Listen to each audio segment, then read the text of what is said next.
you all had a nice weekend. Unfortunately, the weather didn't cooperate with us too much. Now, since it is Monday, we are starting a new unit, and this unit is going to probably take through the next couple of weeks, okay?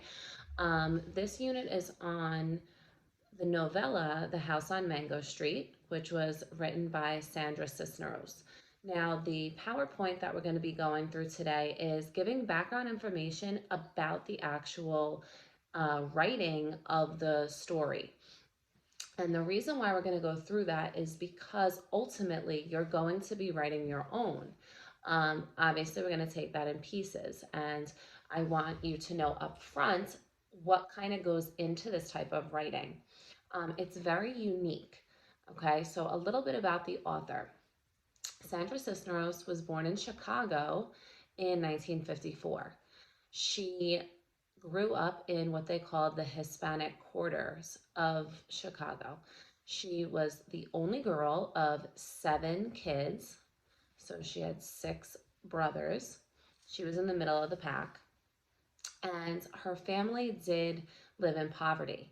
She moved around a lot as a kid, and those experiences translate into her stories. So now the type of writing that we're dealing with is a little bit tricky because we can't consider this nonfiction. It is a work of fiction. She gives this book a narrator whom is not named Sandra. Her name is Esperanza. And we're going to go into that in a little bit. But because this is technically a work of fiction, we're not really 100% sure of what is true and what is made up within the stories. We do know that it is based on her life. It's based on her relationships with her family, with friends, with work, and things like that. But she's what we consider an unreliable narrator because we're not 100% sure what is necessarily true and what is necessarily made up. Nonetheless, we're going to be going through the different themes that play a large role throughout the story overall, and those are the things that you're going to build upon when you do your own writing. Now, this is what we call a novella because it's short, so it's similar to we read Of Mice and Men, which was also a novella. It's not very long in length, and this one is actually made up of what we call vignettes. So, hang on. A vignette, make sure you can see it. Now, this PowerPoint is already up on class pages, so you should be following along there. A vignette is a short, well-written sketch or descriptive scene. So the difference here is that the book is not like a chapter book that goes in order of, you know, what comes first, second, and third in a story plot line. This is very different than that. So each vignette is different from another, and it could, you know, one story can take place when she's a young girl, another story can take place, you know, 10 years down the line, then her next story can go back to when she was a child. So it's not plot based, okay? It's very short, it's very descriptive, and it's very specific. So, like I just said, it does not have a plot, but it does reveal something about the elements in it. So, you're going to find that there's obviously a reason she's telling this specific bit about her life. And it might be based around a conflict, it might not. So it's very short, like all of her vignettes, or what we would consider chapters, are between 1 and 4 pages at the most. So it's not, you know, where you're reading these lengthy chapters, and it's not, I don't want you to mistake this with short stories because it's not that either. It's just taking a moment or a specific scene and just really going into detail about what that is about and what you may have learned from that, or, you know, just something that you feel your reader needs to know. It could reveal a character, a mood, or a tone. So when we talk about characters here, now these stories, these vignettes are based on real life, right? So it's more like a memoir. So when we talk about a character, we mean a person that you're bringing into it. So let's say you got a puppy when you were 5 years old, and that day that that puppy came home is stuck in your head and you can remember every detail. That would be a great scenario for one of your vignettes because it's something that you remember really detailed. It was something that stuck with you. It was something memorable. Now, it could also reveal a mood or a tone. Now, vignettes, yes, can be your very happy moments, but they can also be your really low or sad or angry moments as well.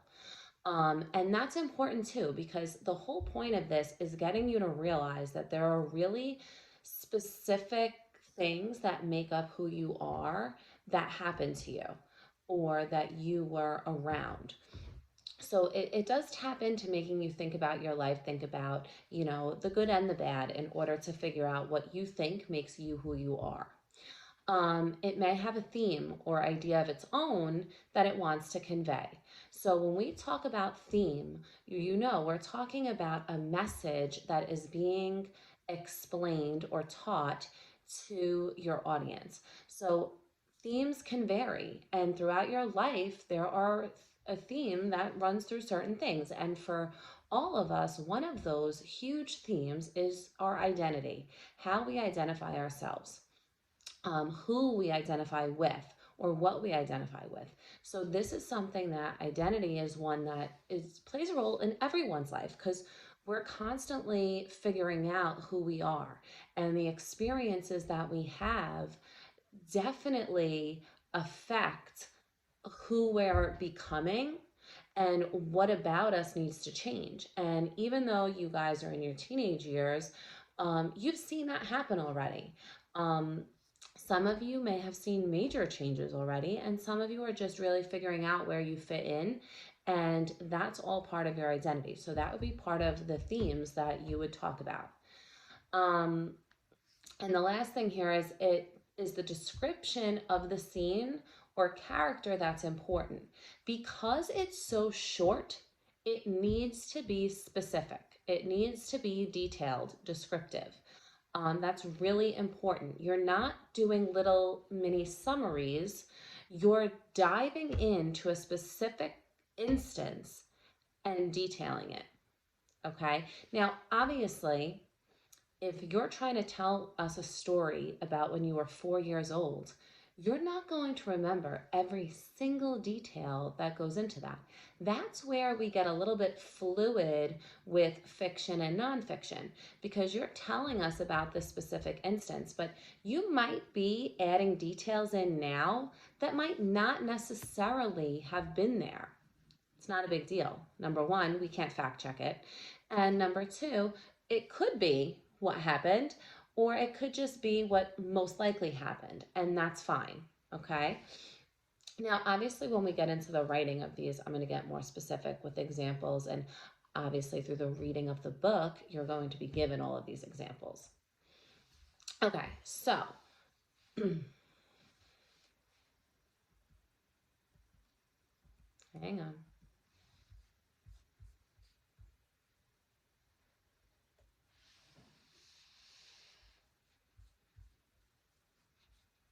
Let me get to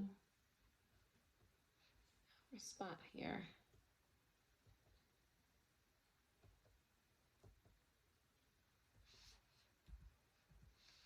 Gotta get off this slide, guys. Hang on.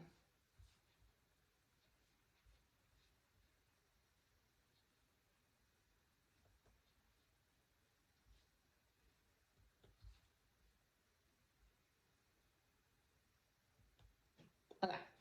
The narrator. She is Esperanza. Okay. Um, that's her name. Esperanza Cordero. So she tells the stories from her point of view, which means that some of the other characters and who they are, we can only know what Esperanza can tell us. It's not one of those third person stories like omniscient that knows everything about everybody. We're just getting this from Esperanza's point of view. So if someone's nice or nasty, we can only take her word for it. We're never going to get any other characters' opinions or points of view. It's strictly from Esperanza. Now, a little bit more about the character. Esperanza is a 13-year-old girl living in Chicago. Now, the name Esperanza in English means hope, but it also means waiting. And that is going to play a huge role in understanding this character, um, because she has this independence about her, um, which drives her to get out of her current situation. Okay. Um, when we talk about setting and the way that it plays a role, we know setting as time and place, right? That the story takes place. And in this case, obviously we know it's Chicago, but it gets really specific. So the title itself is called House on Mango Street. And the first vignette, the first short little moment or chapter is called The House on Mango Street. Now, Mango Street symbolizes two things for her. It symbolizes her feeling of being trapped and her inspiration to get out. Okay, so when we read that first story, because everybody has to read that first story, you're going to see two sides here. Like, she's very happy that she got into this house on Mango Street, but it's not exactly what she was expecting by any means. Now, in the beginning, when we read the story, you're going to see that she is disappointed with her house, the way it looks, where it is, the whole nine. It's not what her parents had explained they were going to be in, so that's a disappointment in itself. And then just through her description, you'll see that. We also find out that she's not like the other residents or the other people that live on Mango Street. And she definitely wants to eventually get out. She's not looking to make that her forever home. She doesn't want to stay there. She wants to get herself out of that environment. As she moves forward in the storyline, as she gets older and matures, she realizes that Mango Street is a part of her. And where she comes from is as important as where she wants to go. And I think that's an important theme or lesson that we as people all realize at some point. You might not be happy in your situation, whether it's where you're living, who you're hanging around with, what you're doing at the time. But you can't discredit it. You can't discount what you've been through and what you're going through and say it's not a part of you, because it does become a part of you. Now, it might be something that motivates you to get out or to do better or to change, but it definitely does leave an impact. And that's something that she realizes throughout the story. And then eventually we know that she must return to help others who also feel trapped in their situation. And again, the vignettes don't go in order of, when she was little and then, necessarily, but we definitely see a pattern, okay? And we're going to go through that in a moment, the pattern.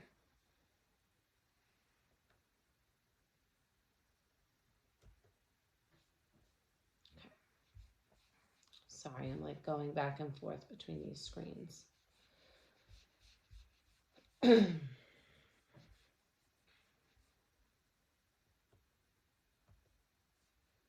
Okay. So now, always when we talk about our stories, there's always themes that we kind of look for, that we try to pay attention to. So now in this book, we have the individual identity and the communal loyalty. So the way we identify ourselves always has a number of ways of doing that, right? If someone asks you who are you or what are you, you might say your religion, you might say where you come from, you might give your name. We have all these different identifiers, right? So realizing who you are personally and who you are within your community is really important. And when we talk about communities, and we're going to do a whole activity on communities, communities are multiple things. I mean, obviously, where we live is a community, but also, like, our class is a community. If you're on a team, that's a community. If you are in any kind of club, that's a community. Your church, that's a community. So, realizing that you are something independent of your different communities is a really big thing. And that's something that she at first struggles with, but then really understands and comes to accept and actually flourishes because of that. Then we have another theme, estrangement and loss. Now, if you're estranged from people, it means you're set apart from. So if you're set apart from a group of people, whether it's your own doing, where you say, you know what, I'm going to pull myself away, or if people make you estranged by either leaving you out, kind of icing you out, dealing, ignoring you, stuff like that. And the idea of loss. Now, loss, we know, can take many forms. Then we have escape and return, growing up and finding yourself. Now, these are all themes that clearly are universal, meaning anybody can connect to these themes. And that's the point. This is where you will find something to connect to. Okay. She also, which this is obviously going to not be as universal, the theme and something she worked through is shame of being poor, because there are some stories in there that you're going to see. She is definitely ashamed of her status. And we see that through her actions, through how she's feeling, how she reacts to people. Also, being kind of ashamed of being female in her male dominated society and family, and being not quite good enough. You're going to see through some of the stories where it might be just her not feeling like she's good enough. And then in some instances, people making her feel that way. So we're going to go through that. And again, some of those themes are a little bit more universal, where we can all kind of say, yeah, this makes sense to me, this makes sense to me. And some of them are obviously not connecting to you, but that's okay, because we still learn from those things. Okay. Now, obviously, whenever we talk about theme, we'll be connecting that to the story itself, but also, our own lives as we move forward. Okay. Now, as I told you before, when we talk about structure, this story is not quite structured the way that we've seen before. Okay, so as I told you, it's told as a series of vignettes, meaning these little tiny pieces, these moments in time, these memories that tell something about that specific moment or teach that specific, theme or lesson that you're trying to get across. There is no real chronological or number order plot, which I said before, but it's a series of insights into her thoughts and feelings. So it's, like I said, it's not necessarily what happened first, second, third in her life, but it's, these moments that kind of triggered this idea. So she wrote about it. Okay. Each story shows contrasts, meaning differences between strength and weakness, freedom and bondage. Now, strengths and weaknesses, we see them all the time in ourselves. We see them in other people. We're going to see them in her stories. Okay, we're going to see moments where she feels like nothing, and we're going to see those peaks of where she knows that she's going to do big things. The idea of freedom and of bondage. most of the time we think of bondage, we are thinking of slavery, things of that nature. But remember, you can be a slave to a number of things. If you don't feel like you have the freedom to do something else or the freedom to do what you want, that is a sense of bondage, okay? And a lot of times children can feel that way because, ultimately there is somebody in charge of you. And even if you want to do something, if they say no, you probably can't do it. So, in a lot of cases, you can make those connections, okay?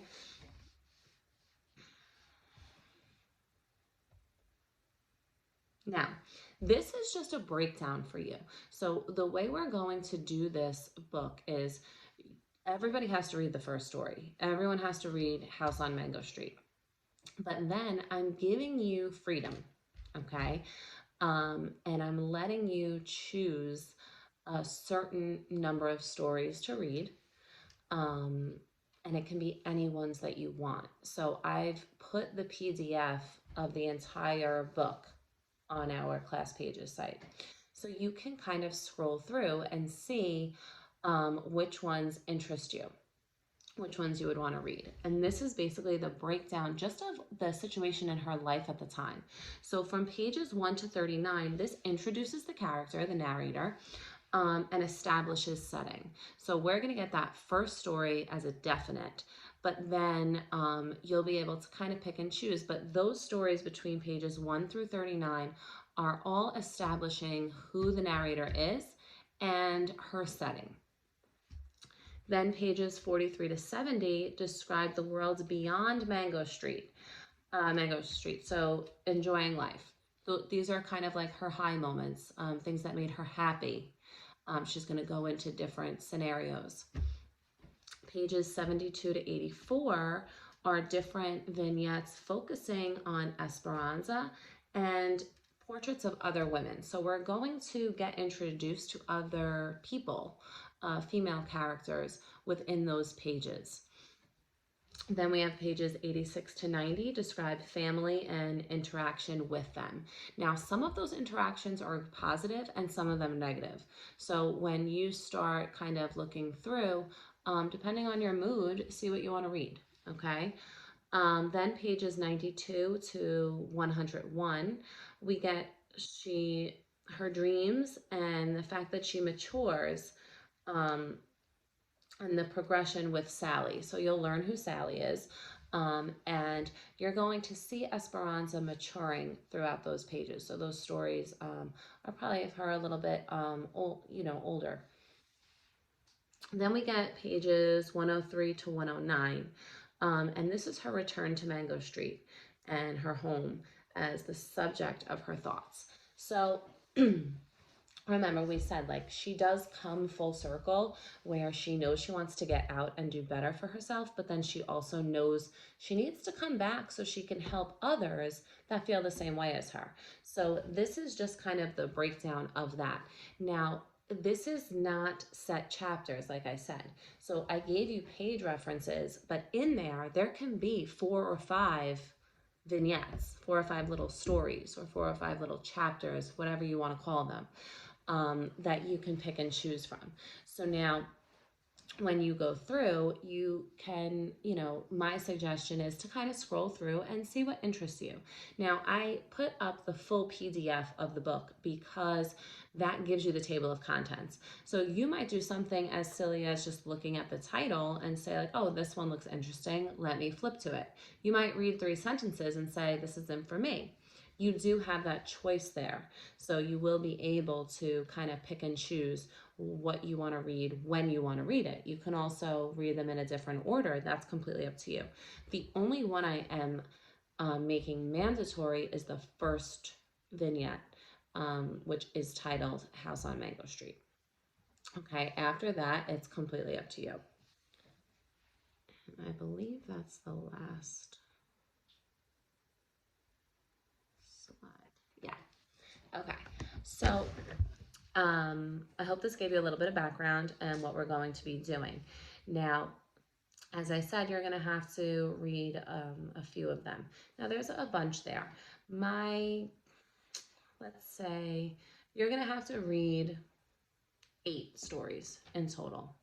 So 8 of the vignettes total you'll have to read. And what I'm going to do is for every single vignette, I'm going to attach questions.